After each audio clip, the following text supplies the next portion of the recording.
Boker Tov, avec l'aide de Dieu, on va continuer notre série de shiurim sur la Vodat Tefila, le service de Dieu par la prière.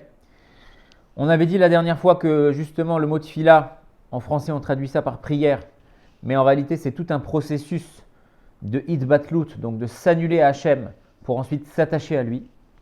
Aujourd'hui on va voir un autre concept qui est ramené souvent dans la Chassidoute, qui est que la Tefila est appelée la colonne vertébrale du service de Dieu. Chut Hashidra, la colonne vertébrale du service de Dieu. On avait un petit peu abordé cette notion lors du cours d'introduction et on va développer un petit peu ça aujourd'hui.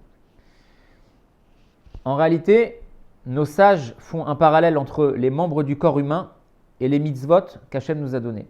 Et quand on prend la correspondance de la mitzvah de Tfila, dans le corps humain, ça correspond donc à la colonne vertébrale. Qu'est-ce que la colonne vertébrale? À quoi ça sert?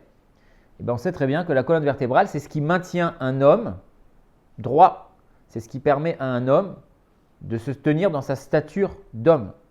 C'est aussi, on sait très bien que dans la colonne vertébrale, il y a les nerfs qui passent et c'est aussi ce qui nous permet de marcher, de pouvoir bouger les différents membres du corps.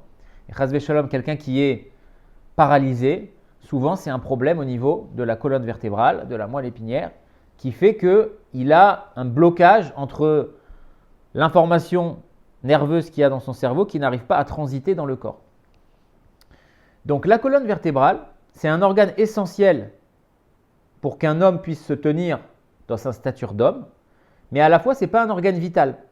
C'est-à-dire que quelqu'un, Chas v'Shalom, qui va être touché dans la colonne vertébrale, il va être certainement handicapé, paralysé, mais il va être vivant. D'accord ? C'est quoi le parallèle de ça quand on parle de la tfila? C'est comme ça. C'est que sans la tfila, sans la avodat tfila, un juif, il peut être vivant, ça veut dire on peut continuer à pratiquer la Torah, les mitzvot, mais s'il n'y a pas un travail sur la tfila, les différentes catégories de service d'Hachem vont se retrouver comme amoindries. À l'image de quelqu'un qui est handicapé, qui a un problème au niveau de la colonne vertébrale, certes il va pouvoir être vivant, mais il va être handicapé dans tous les domaines de sa vie. C'est un peu pareil. Dans la avodat tfila, s'il manque ce travail-là, il se trouve que la personne, elle peut être vivante, ça veut dire spirituellement, elle peut continuer à faire la Torah et les mitzvot, mais ça va manquer de vitalité, ça va manquer de chaleur. Donc la personne est vivante, mais elle est handicapée. Un juif qui ne fait pas attention à sa avodat tfila, il va être vivant dans le sens où il va peut-être continuer à pratiquer Torah et mitzvot, mais il va être handicapé parce que sa Torah et ses mitzvot vont être froides, vont être sans chaleur, sans entrain, sans enthousiasme. C'est ça l'idée. Ça veut dire que le travail du juif, c'est de s'attacher à Hachem. Et en réalité, s'attacher à Hachem au cours de la journée, ça passe par plein d'étapes. Ça passe par la tfila le matin, ça passe aussi par l'étude de la Torah, ça passe par la pratique des mitzvot qui se présentent à nous. Et la Chassidoute nous enseigne même que ça passe par les actes du quotidien, les actes matériels, les actes banaux. Les actes qui font que on va manger, on va aller au travail, on va discuter, etc., etc. Même dans ces choses-là, on peut s'attacher à Dieu. Maintenant, c'est quoi la particularité de la tfila, qui est la colonne vertébrale? C'est que dans tous les autres domaines, on peut, quand on s'investit dedans, on peut en arriver à oublier Hachem, à perdre le fil conducteur.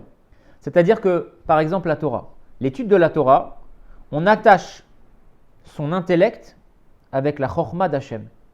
Quand on comprend un sujet dans la Torah, on va attacher notre intellect avec la chorma d'Hachem. Mais des fois, quand on va s'investir dans l'étude, l'exemple le plus parlant, ça peut être un cas dans la Gemara, par exemple, qui est très compliqué. Il va falloir réfléchir, il va falloir s'approfondir. En s'approfondissant, en réfléchissant, on va des fois se perdre dans le problème, se perdre dans la question, se perdre dans les détails techniques, mais on peut en oublier que finalement tout ça c'est quoi? C'est la Torah d'Hachem. Et j'étudie ça parce que c'est la volonté d'Hachem et c'est Hachem qui m'a demandé d'étudier la Torah. Donc, dans l'étude de la Torah, quelqu'un qui s'investit, c'est une très bonne chose et il faut le faire. Mais des fois, on peut se perdre dans la sugya, dans l'étude même, dans les détails techniques et oublier le noten à Torah, celui qui a donné la Torah. Ici, dans le livre, il dit même, des fois quand on étudie le moussar, c'est quelque chose où on parle des mauvais traits de caractère de l'homme, comment s'arranger justement pour mieux servir Hachem. Mais il dit, mais pareil, d'une manière un peu plus fine, des fois, quand quelqu'un il va travailler sur la colère, il va travailler sur l'orgueil, il va travailler sur ne pas vouloir désirer des plaisirs du monde, etc., etc. Finalement, le sujet principal de son étude, ça va être qui? Ça va être lui-même. Alors certes, lui-même qui veut se raffiner pour servir Hachem, mais ça reste lui-même. Donc quand on étudie la Torah, des fois malheureusement, quand on s'investit dans la Torah, on peut en arriver à perdre la conscience qu'il y a un noten à Torah, il y a quelqu'un qui donne la Torah et c'est pour lui qu'on l'étudie. Pareil dans les mitzvot. Des fois dans les mitzvot, il y a tellement de détails, il y a tellement de paliers qu'on peut se perdre dans ce qu'on appelle les hidurim. Ça veut dire dans la mitzvah, il y a la mitzvah, on va dire, simple et après on peut faire mieux. Par exemple, quand on va acheter ces 4 espèces pour la fête de Sukkot, tout le monde sait qu'il y a différents prix dans les sets de l'Ulavim. Pourquoi? Parce qu'il y a des fruits, il y a le etrog qui est de meilleure qualité par exemple. Et donc, dans chaque mitzvah, il y a la mitzvah de base et après on peut faire mieux. Et puis après, si on veut, on peut encore faire mieux et on peut encore faire mieux. Donc pareil, dans la pratique des mitzvot, on peut tomber dans les détails et se perdre. Et à plus forte raison, on a dit dans les choses profanes, dans le fait de manger, dans le fait d'aller travailler, on peut se perdre là-dedans aussi et oublier qu'on doit, par ces intermédiaires-là, s'attacher à Hachem. Le seul domaine dans le service de Dieu où on ne peut pas se tromper, on va dire, c'est la tfila. D'accord? Alors, je parle de quelqu'un qui s'investit dans la tfila. C'est sûr que si on s'investit dans rien, on peut tous les matins se lever, aller à la synagogue, lire les mots, pas réfléchir à ce qu'on dit et puis partir de la choule et puis la tfila est finie. Donc là, c'est sûr que si on est dans cette optique-là, on va rater la tfila et pareil, on va oublier qu'on fait la tfila à Hachem. Mais là, dans ce que je développe, je parle de quelqu'un qui va s'investir dans les choses. En s'investissant dans la Torah, on peut oublier Hachem d'une certaine manière. En s'investissant dans les mitzvot, on peut aussi oublier Hachem. En s'investissant, bien évidemment, dans la nourriture, la boisson, le travail, on peut oublier Hachem. Par contre, en s'investissant dans la tfila, ça veut dire en méditant comme il faut avant et pendant, en pensant à tout ce qu'on a dit, et c'est des choses qu'on va développer par la suite, à s'annuler à Hachem, qu'Hachem c'est le maître du monde. C'est Hachem qui a dans ses mains la possibilité de me donner ce dont j'ai besoin. Je m'attache à lui, je médite pendant la tfila, je comprends ce que je dis. Quand quelqu'un s'investit dans la tfila, c'est le seul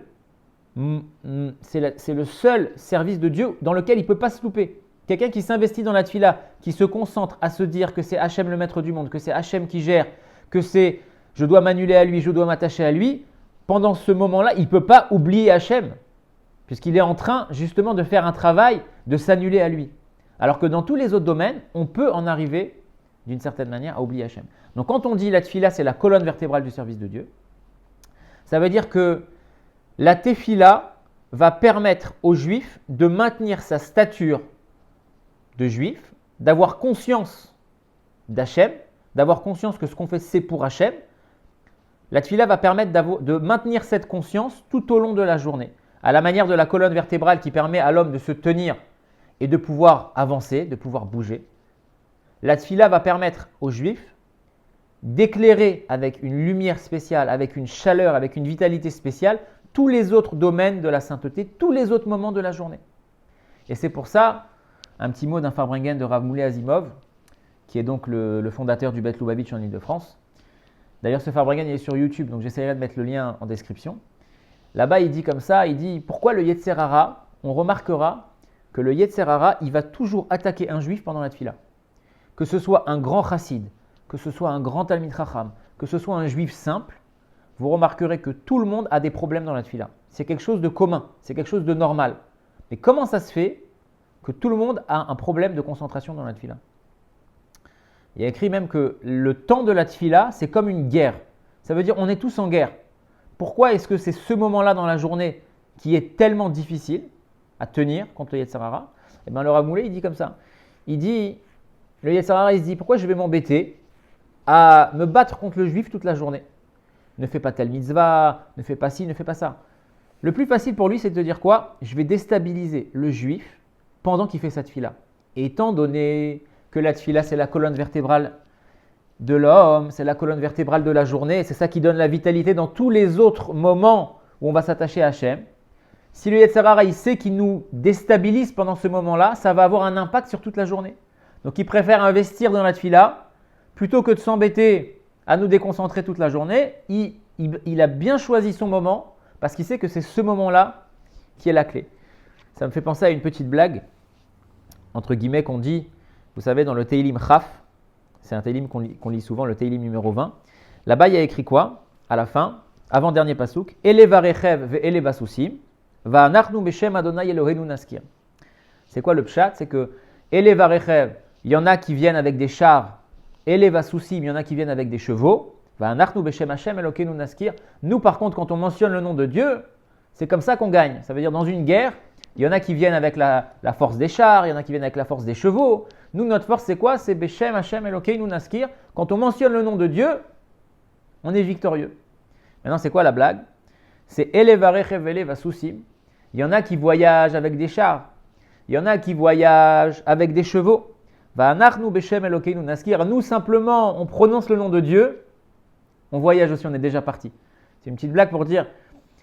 Il y en a qui voyagent en avion, il y en a qui voyagent en train. Un juif, malheureusement, c'est une réalité. Dès que la tefila elle commence, dès qu'on commence à prononcer le nom de Dieu, on est parti déjà.